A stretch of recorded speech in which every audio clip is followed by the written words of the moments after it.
আসসালামু আলাইকুম। গেল কালকে বিকেলেই আমি শব্দ শুনছি মুরগির বাচ্চার। আমি ভাবছি তখন যে মুরগির বাচ্চা মনে হয় ফুটছে, ডিম দেয়া ফোটাইছে।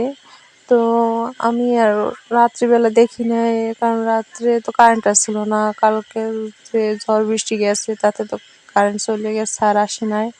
আর কবে আসবে তাও জানি না। এই কারণে রাত্রিবেলা আর দেখি নাই। তো সকাল সকাল আমি আসলাম এখানে, দেখি যে কয়টা কি ফুটাইছে। তো মুরগিটা উঠাই দিয়ে দেখলাম যে মাশাআল্লাহ ভালোই ফুটাইছে। 13টা ডিম দিছিলাম, 7টা মুরগির বাচ্চা দেখি ফুটাইছে, আর একটা মুরগির বাচ্চা ডিমের ভিতরে মরে গেছে, ওটা আমি ফালাই দিচ্ছি। আর 3টে ডিম দেখে আছে। এখন আবার আমি চেষ্টা করব এই মুরগিটাকে আর কি এইখানে বসানোর, যাতে এই ডিম 3টা আর কি ফোটায় বাচ্চা। তো দেখি এই ডিম আর কি 3টে ফোটায় কিনা। ডিম 3টা আমি নাড়াইচাড়াই অনেকবার দেখছি, মনে তো হয় আমার যা আছে ভিতরে বাচ্চা।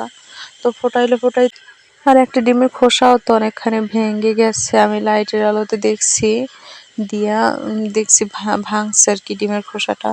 তো থাকতেও পারে বাচ্চা ভিতরে, দেখি কি হয়, ফোটায় না কি করা যায় দেখি। আজকের দিনটা তো রাখি, দেখা যাক কি হয়।